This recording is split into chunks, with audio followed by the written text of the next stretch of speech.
Hello, ladies and gentlemen, and welcome back to another episode of the Steel City Commuters Podcast. I am Austin Cairns, back here on Zoom once more with my good friend Nicholas Brown. And in today's episode of the Steel City Commuters, we got a lot to talk about and a lot to uncover in the world of sports and just in the world in general. Before we get into all those topics, though, I'm going to introduce my co-host today, who looks like he's doing his best Austin Cairns impression. You love to see it. Ladies and gentlemen, please welcome Nicholas Brown. Nick, how's it going, my friend? Austin, it's going well. I had to change the scenery and look up for a little bit because I am getting tired of being on Zoom. So I figured I'd portray a little Austin Carnes for you today. Mm.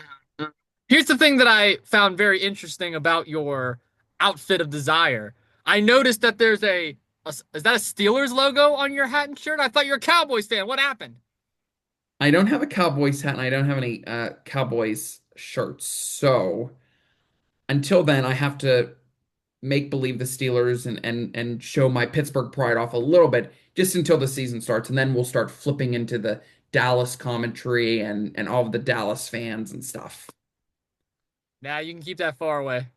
No, I'm gonna get you one too. We're gonna be matching No. cowboy friends. No, my hair's actually on point for once today. We're looking good over here in Carnegie. Oh, we're always looking good over here in New Ken. Are you? Yeah. Let's see that Prince Brown hairstyle. Oh, it's bad. I need a haircut. Oh gosh, there it is. I need a haircut. Thursday, I think this week. Thursday. I think it's Go. Thursday. All right. Well, Nick, we do have a lot to talk about in the sports world, and I feel like the best way to start is with last night. We have a brand new Stanley Cup champion. Back-to-back years, the Florida Panthers have defeated the Edmonton Oilers. They won last night in 6 games, and I got to tell you, man, this was the Sam Reinhart show.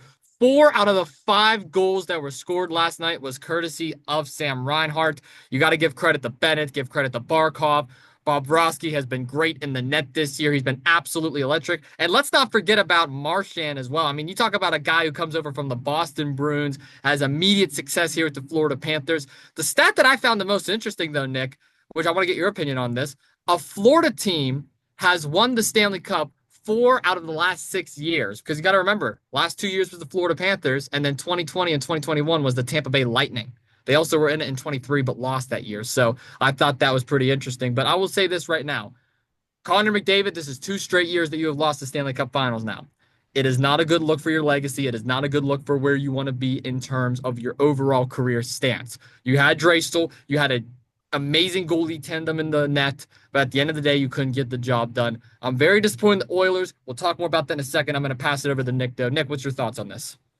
It seems that every state, the states that compete, have a decent kind of interesting team. And Florida is one where they have the Panthers, and then they have the Buccaneers in football, and then they have the Tampa Bay Lightning. It seems that Florida can do a lot when it comes to at least hockey because that's what they're, I think, really found in.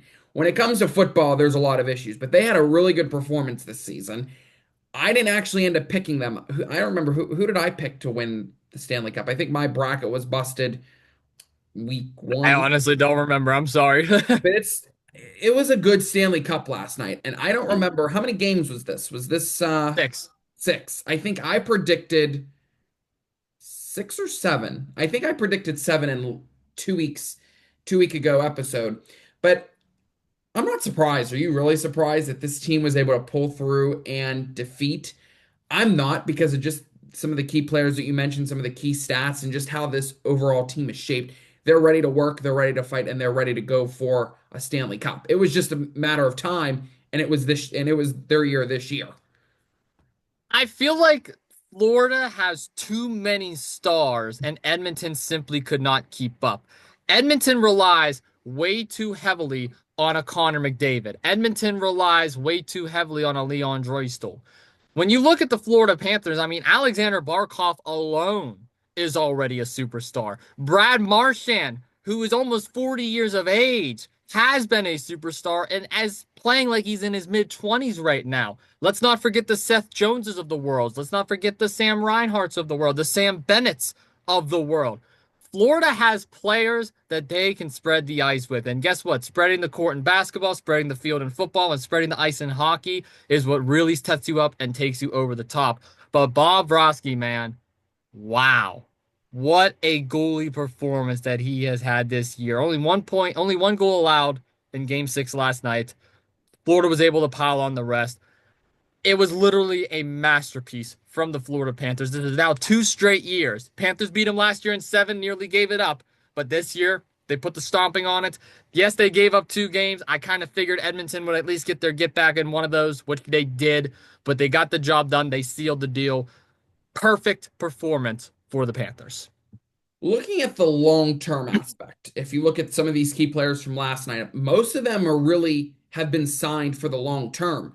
You have Barkov 5 more season, you have Lindell 5, you have Reinhardt 7, you have Forsling 7, you have Jones 5. There's a lot of players that are either going to be with this team between the next 5 to 7 years. And that kind of just signals where this team is going forward, where management is taking this new team. This isn't a team that people don't get excited for, that the viewership is up there. This is a team that actually people want to watch. This is management that is willing to actually put forth the effort, and this is the management that wants to win.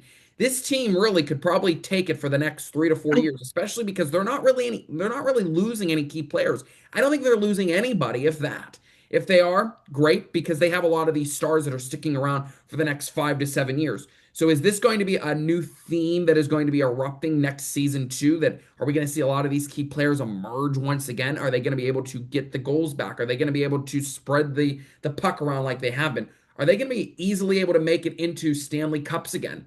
Because we already know the Penguins have been knocked out. Maybe they have a new coach. You can maybe throw in some throw that into the equation. But honestly, I'm not going to be surprised if we see another Stanley Cup like this, especially because these key players are sticking around for the long term. Of course, of course. And you bring up a really good point there about are these players going to be here long term and should the Panthers be concerned? And I agree with your statement right there. I don't think they should be because I really don't see any of these guys going anywhere. With Edmonton's sake, though, if we want to kind of flip the script here and talk about the Oilers, are they going to want to change things up? Because now you're in a situation where you have been in the Stanley Cup Finals for 2 straight years. You've struggled in the Western Conference Finals 2 straight years, and you lost to the same opponent twice, 2 straight years. They beat Dallas last 2 years in the Western Conference Final, and they lost to Florida.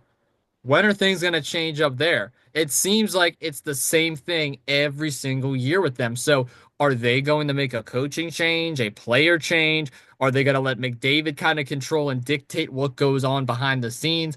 Where do they stand going into next year? Because at the end of the day, when you look at an Edmonton Oilers team, this is a team that's expected to be in the championship every single year just because of McDavid being on this team.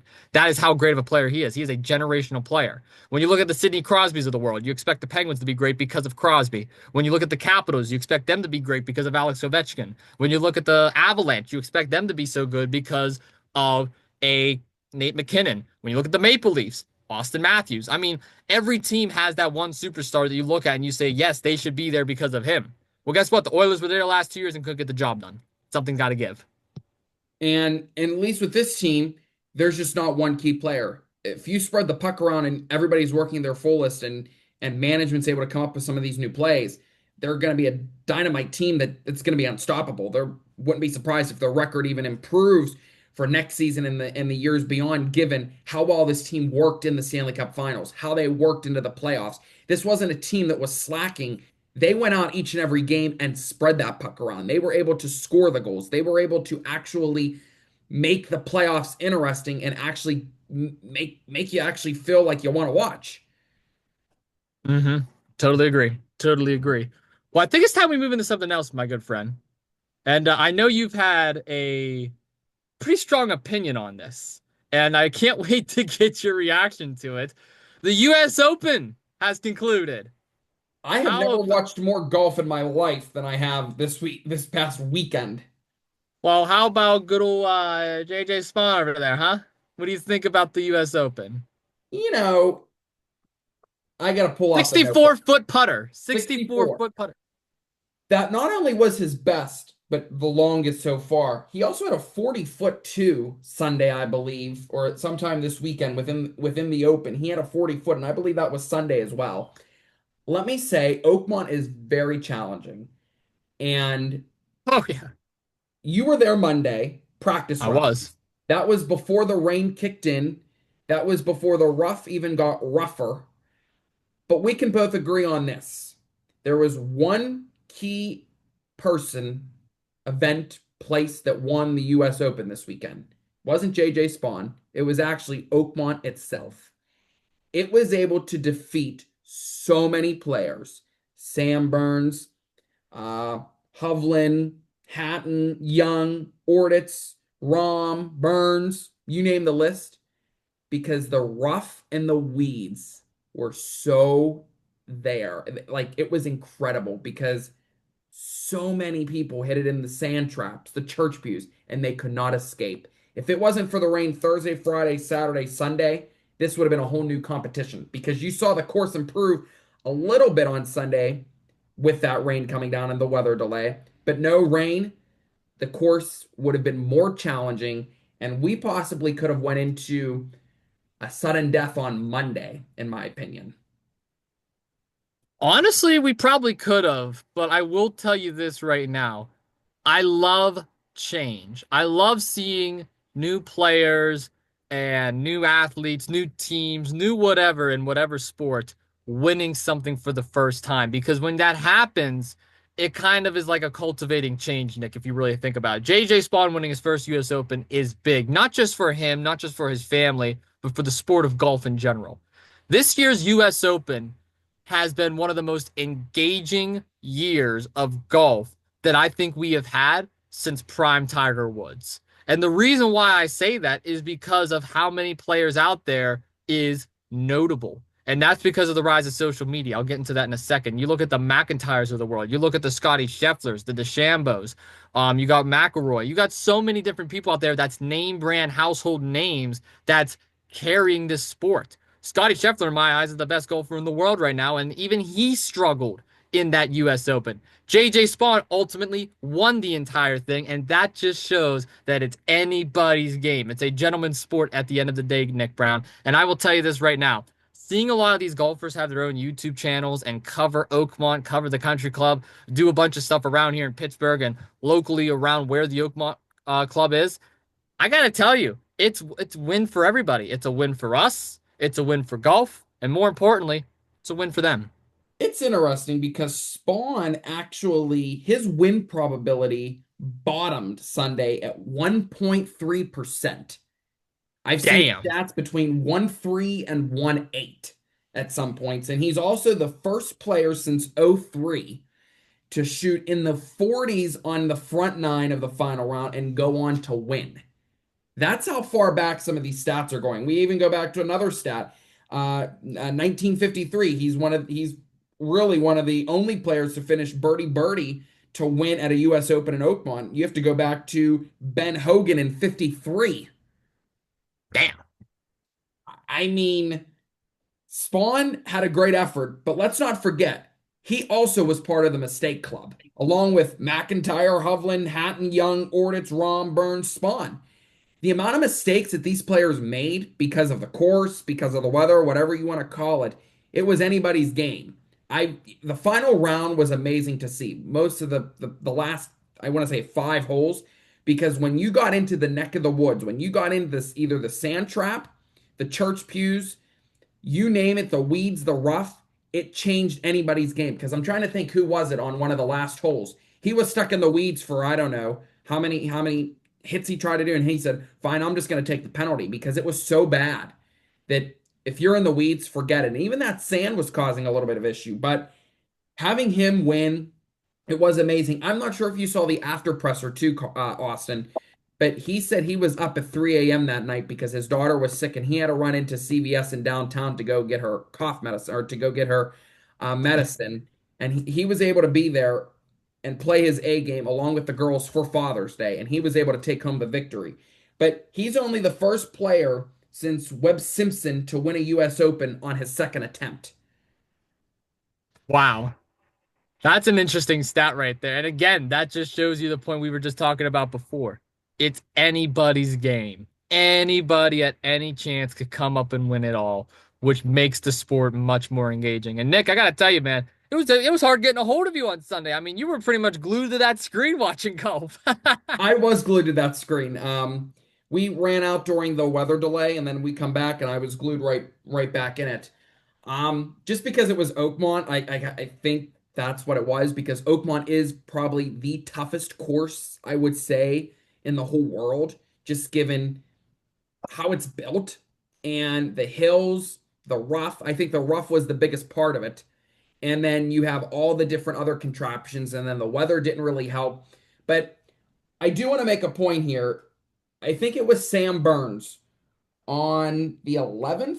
I can't even read my own handwriting. One of the Oh holes, gosh, look at that notebook over there. a lot of notebooks here, a lot of notes here.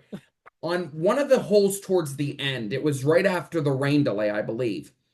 He wanted to get a second opinion. He got two different opinions, and I don't actually agree with this. Where he was trying to hit the ball from literally was a puddle. It was a puddle of water. And he got two different rollings because he wanted them to drop it. And how they did it, I don't think it was correct. They didn't let him move. They didn't let him get a free roll. And I don't think it was right because how wet that course was, how soaked it was, he got ripped off. And if it wasn't for that, in my opinion, I think it would have been him on top. After that hole and after that whole discussion and how he tried to go, and I don't remember what he got on that hole, he kind of just continued to drop down on the leaderboard. I think the USGA needs to be more considerate. Yes, everybody else was playing in those conditions, but just how he hit the ball first and how his ball landed on the one hole, it just wasn't fair in my opinion. I 100% agree with you on that, and I'm also going to bring up something that I thought was interesting. You mentioned earlier that I was at Oakmont on Monday. It just rained like crazy the day before. That's Sunday. So Oakmont on Monday morning was already wet and already soggy. Obviously, it dried up throughout the day because of how warm it was. Yes. But I was on the 18th hole. I actually went on the green because they let me cut a promo for two jagoffs out They there. allowed you. Yeah, what you mean did they allow me? Yes, they allowed me. I have to talk with the USGA and PJ for next Oakmont. Okay. Well, I was out on the 18th hole when I was walking around the green. I was just kind of observing it a little bit because I did my interview with WTAE, shout out to Ava Marie Rash. Then I did my promo for two Jagoffs. And while I was just out there walking around, the thing that I noticed is the amount of water it absorbs, man. It is damp. It is soaking wet. My shoes were completely muddy. I was wearing green and gray shoes. They were practically brown by the time I got off the 18th hole. So that just shows you me right there in sneakers. I can only imagine what it was like after that torrential downpour we saw on Sunday. Well, that was Monday. Just think how it rained Tuesday, how it rained Wednesday, how it rained Thursday, Friday, Saturday, Sunday. That 10 course times worse. 10 10 times times worse, worse. especially Sunday, because I don't know if you could tell, but it was a blowing rain. It was just soaking every little bit. But also, it was interesting. It would be raining at the third hole, but you go down to the sixth hole, no rain. No Changing rain. conditions are definitely something in golf. But going back to JJ Spawn, I will say he had a rough first nine round. I don't know if you saw the one hole. He hit it up the hill. It hit the pole. It was going to go right in, but it accidentally hit the pole and it rolled right back down. It did like a ricochet and it even went further down the hill where he originally hit it from. It's a challenging course.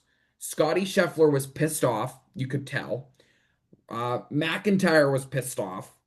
It was just a course that I think it was just poor timing with the weather, honestly. It was fun to watch, but it was just poor timing with all that rain because the rain really changed the course and the conditions instantly. Last question on the US Open before we move into our next topic. I just want a simple yes or no here. Do you believe that the weather is what ultimately allowed JJ Spawn to win? Do you believe if the weather was different, could we have a different result? Or do you think Spawn still secures the bag either way? No, I think the weather did play a role, especially with Burns and not getting his rolling because that kind of made an ultimate difference. And I think the weather had a lot of impact with it, especially at some points the ball wasn't really rolling as it was after that rain hit. It was like more of a soaker for that ball. I I don't want to discredit Spawn for what he did, but I also think if it didn't rain, we would have had a far more outcome and could have had probably sudden death and probably could have extended this into Monday, just given the overall course. Definitely was a train wreck. We will say that. Yes. Well, I think it's only fitting that we talk about the Pittsburgh Steelers since you so happen to be dressed like you're about to go to a game. Let's talk about the player that just got re-signed by the Steelers, none other than Deshaun Elliott. Safety from the Steelers is agreeing on a 2-year deal worth $12.5 million. I will say this, Elliott was brought in last year by the Steelers. He performed relatively well. He fit right in with the Steelers system, fit right in with Mike Tomlin's scheme, that of course being run the ball, stop the run. Deshaun Elliott played a big role in that backfield, in that secondary. But I will say this, Nick Brown, TJ Watt is still not signed. What's your thoughts on the Elliott signing? And do you believe this is trouble in paradise for a one TJ Watt? So Elliott was really good. I'll start with Elliott because his contract is make or give. He's guaranteed 9.2 million right off the bat. 12 and a half for extension and the different outcomes. But his stats were pretty good. Like you mentioned, he was probably one of the best run defenders last year. 2 forced fumbles, 3 fumble recoveries, 4 tackles for loss, and 108 combined tackles. It would have been a shame if he didn't get to re-sign for another 2 year. And I probably am even looking ahead on this. I guarantee you he's probably going to get another extension if his stats continue to be good and continue to improve. And I have no doubt about it. TJ Watt is concerning. I don't know if he went to minicamp. If he didn't, I think they would have fined him about 108,000. But there's a bold prediction from Adam Schefter that everybody's waiting for that we think that Steelers will extend TJ Watt, and this was as of this morning, that they will extend him before Hendrickson gets his Bengals deal. TJ has provided so much for this team. It would be very sad for them not to extend it because what TJ has provided has been a lot. Yes, he didn't have a great year last year, and we've mentioned those stats before that he didn't have like 100 some tackles before. It's okay.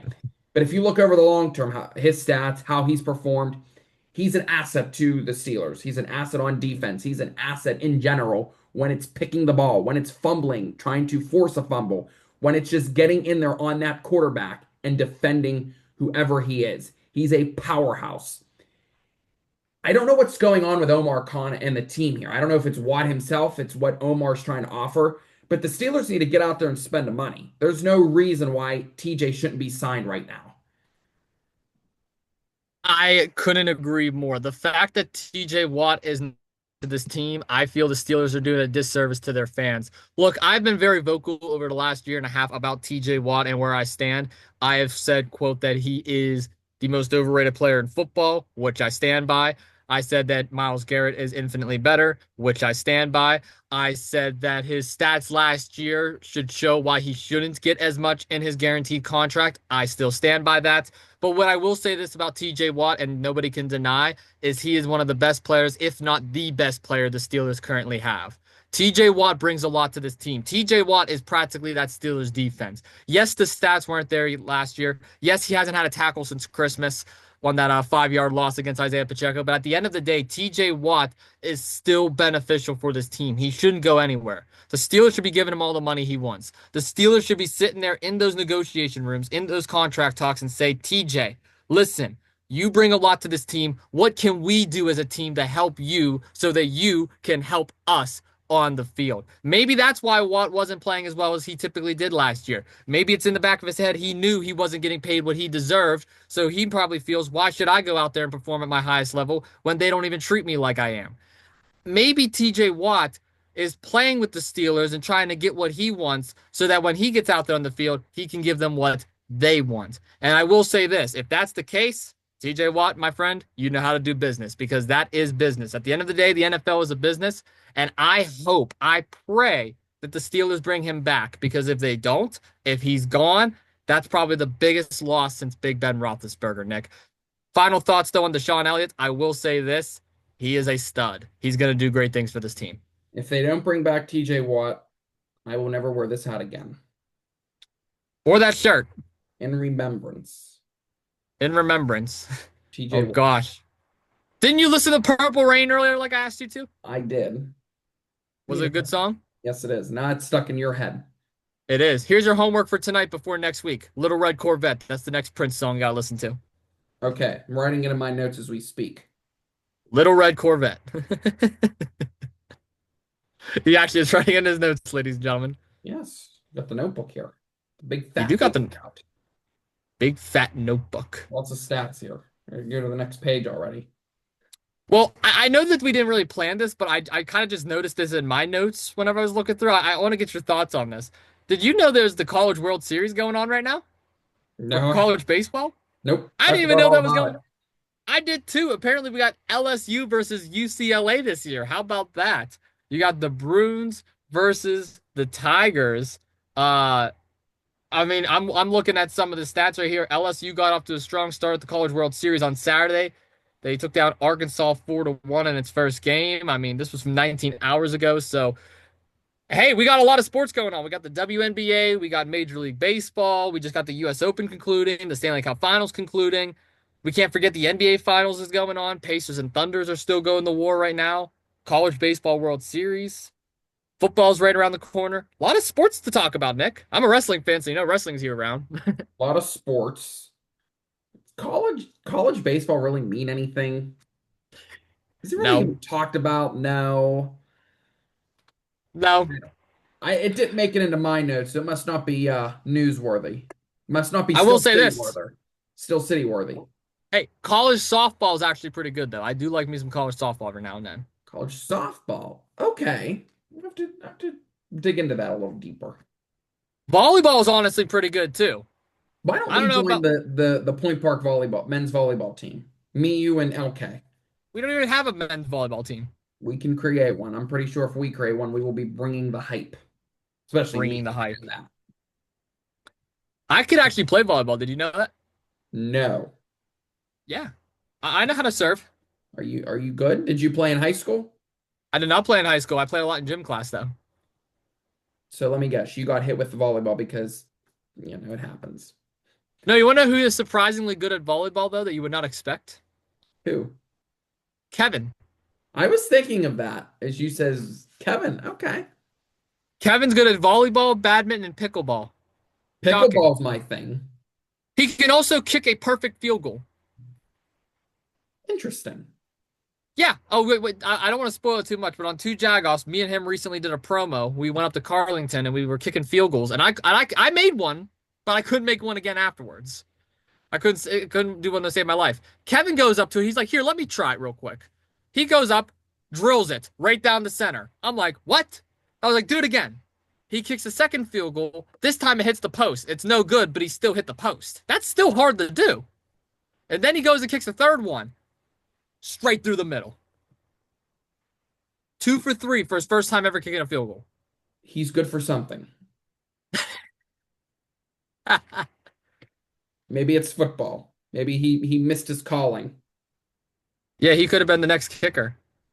No, Chris Boswell, you've been I, axed. I really would have been turning off the TV if I saw him on that TV, on that Hey, screen. remember when Brandon Aubrey and the Cowboys kicker missed like 5 field goals that one game? Can we not? Can we I'm just not? saying you could have had Kevin. You could have had Kevin as your kicker, and you guys would have won that No, game. let's not go that far now. Why? Kevin had a better kicking percentage than he did. Oh my God. That's over like 20 minutes. Let's look over a long period of time. All right, let's get Brandon Aubrey on the podcast, and let's get Kevin Home on the podcast, and let him go to war. Actually, I don't even think it was Brandon Aubrey. It was somebody else. But Oh my, you're still, just spewing names out here that don't even make sense. do you even know who the Cowboys kicker is? I don't. Exactly. Downtown Nick Brown over here. What Well, you mean? what you mean? What do I mean? You know what I mean, goddammit. Oh, one of the Austin Carnes famous lines. Do you want There's an a lot of update? famous. You want an update on how your book is coming? I mean, there's 10 minutes left, and we got no more sports to cover, so why not? I am going to write a book. Lucas and I, new management, are going to be writing a book about Austin Carnes, his lifelong sayings, and some of his most famous quotes. quotes. And one of them is, you know what I mean, God damn it. That book better be a New York Times bestseller. I hope it is. I hope it's an I hope it's an Amazon bestseller too. Can you maybe throw out some of the quotes that's in there to kind of give us a sneak peek at what's in your literature? Trying to think. You have that one. Um, oh, there's a lot of them. I don't want to reveal too much because I want people to actually read the book. Give us one more. One more won't hurt. No, I'm trying to think. I gotta go back on my notes. It's been so while since I've been putting this project off, but I gotta create a little something something here. You know, you have that one. You have what's the one you always say when I'm always on the phone or you're making too much noise over there. That's Yeah, another you one. make a lot of ruckus over there. Ruckus. You're spilling your blasphemous statements, Your nonsense rhetoric, your nonsense rhetoric. See? We're like the railing hypocrisy. your yes, your hypocrisy. What's that? What Hey, else? sorry that I've read the dictionary, Nick. Oh God. You one of them nerds? No, I just paid attention in English class. Oh, for a change. About time you pay attention to something. It only That time. only took you this long. Well, if you paid attention to the NFL for the last 15 years, you would know the Cowboys aren't Super Bowl contenders, but here we Not are. true. That is not true whatsoever. Come Uh-huh. on. Yeah. We're not gonna talk about the Cowboys. They're a waste of time. No, they're not. Never. So what? So I guess I could tell you this. Actually, we could talk about this real quick. There's another interview that was done on Two Jagoffs recently Yes, there since was. the last time we met. What's your Sam Bigham. Sam Bigham? Shout out to Sam Bigham running for Carnegie mayor. Nick, I know you're pretty big in the politics. You're a little bit of a political aficionado yourself. Well, what you think about that interview? It was a good interview. I listened because it came out on Sunday. See, and I'll quote you. It seems like Sundays are now interview Sundays every week. Um, it was Bigham, then it was Smith beforehand. It was Palace. I'm drawing a blank here. Gets off. Gets off, and Sundays just continue. Literally, Sundays are interview Sundays. Sam provided a lot of great insight into the political world, into what he was trying to do and improve Carnegie. The one thing I will give him grief on is when you pressed him on restaurants and diners. I was ready to jump through the camera and say, "You are missing Barb's Country Junction." It took him probably 5 to 10 minutes to remember that. Oh, I'm getting there. I'm getting there. No, you weren't getting there, Sam. You were stalling because you couldn't remember it. And that is so bad. I was texting you during the interview. This is like, I was like jumping through the phone. I was like ready to kill him. Like, you forgot Barb's Country Junction, one of the places that has probably been in Carnegie the longest out of all these places to eat. It was killing me. And that's coming from a guy who lives in New Kent. Exactly. And I haven't even been to the diner yet, but I know Carrie watches and Carrie's probably ready to, I don't know. I'm like, come on. Well, I will say, I couldn't agree more with you on there. I was very disappointed that Barb's Country Junction took a while to be mentioned, but the interview itself, I would say, was pretty good. I mean, it shockingly did well on the platforms. Really, I wasn't going to really expect too many views to come out of it, but I was like, hey, I'll take it. Two Jagoffs gained a lot of listeners off of it. So thank you to the Bigham crowd for coming in. Anybody that's listening on Facebook, I appreciate you as always as well. So I think it was great. And it will be interesting to see how the Bigham administration does if he decides to get in, but we suspect that he will. How the Bigham administration does, given the neighboring communities, and how he's going to try and revitalize Main Street because we've walked down Main Street. We've seen how the environment is, how the landscape is. Is there going to be more community days to call it on Main Street to kind of revitalize the town? There's a lot of work that needs done in Carnegie, and we will see how Sam works with who is ever in the Pittsburgh administration, and then the neighboring towns and different boroughs to see how we can just get business booming once again. Because ever since COVID, a lot of these areas, a lot of these small towns have just declined because of COVID. People dying, people moving, businesses closing up, small businesses couldn't keep afloat. So it's going to be interesting. And the one comment that he kept making was trying to eat out is hard because of of the mayor's salary. I mean, let's just not get too much into the political aspect of it and just trying to say you can't support small businesses because of a salary. If all of us low class, middle class people can do it, I'm pretty sure being a mayor and putting all your money and your effort trying to get elected, you have that money to go out and support small businesses. So let's not sugarcoat it. We have another political guest on next week too, Nick. Don't Who? don't I can't say on this call because I don't want to spoil to the listeners out there, but let's just say we have a state representative making her debut this upcoming week. I will tell you as soon as we get off this call. Okay. Do you remember now, or you still need a memory I think refresher? I have some hints. I don't want to Okay, spill it either for Still City listeners because I want them to go listen to it on for Two Jagoffs when it's released. of course. But we do have another guest. It's 3 weeks in a row of politicians. We had a councilwoman, we had a possible future mayor, and a state representative. Okay. I'm hoping As that Goldberg once said, Governor Josh Shapiro, you're next. Shapiro's next. Shapiro's That's, next. I hope. I You can hope. pray. We definitely will be, that would be a worthy conversation because there's a lot to talk about, especially the PA funding that is like running out. They need money for PRT. They need money funding for colleges. We're like getting to the bare minimum. PA needs to um, get working. And so your conversation with the state representative will be very helpful to kind of give some insight on where the funding bill is standing, what needs to be done, what the holdup is, what the governor is proposing, how that is working with Congress. There's a lot of issues that need to be handed, and I think this is probably the best time for this conversation, a meaningful conversation, not just from us for our sake, but also looking at the long-term um, standings of PA. Of course. And I mean, if you look around what's going on in this country right now, I think it's pretty nasty. Yeah. Pretty nasty stuff going on right now. Yes. That's something we'll talk about in a different episode, maybe though. Save Episode. that for a different episode. We'll do a political episode one week. I like when we do those little political episodes here and there. Me and you bring some good insight, I think. Definitely will be reacting, I think, next week to your state representative. That's going to be an interview to react for, get my thoughts, because I'll be sending you some questions for this state representative because I have a lot on my mind as a college student and looking at the long-term aspect of PA. Absolutely. Absolutely. Well, Nick Brown, my friend, it has been a pleasure as always to have you join me here on Zoom. Unfortunately, we couldn't do it last night at 11 o'clock like we usually do, but we're here now. Episode's still going to be coming out on Wednesday, which is great for everybody. Next week, we will talk about the NBA Finals and some other sports news, so make sure you all stay tuned for that. Nick, any final words for the listeners of Steel City Commuters? It's Wednesday. It's going to be 90 this weekend, 90, 95. So be prepared. Get that AC on because I know you're not a big fan when it's that hot. I'm not either. I'm probably going to be sticking in. That's it. I'll be naked outside. It's too hot. Oh, God. I surely ain't coming to Carnegie then. All right, Nick. Well, thank you so much for hopping on and thank you all so much for tuning in. We will see you all next week.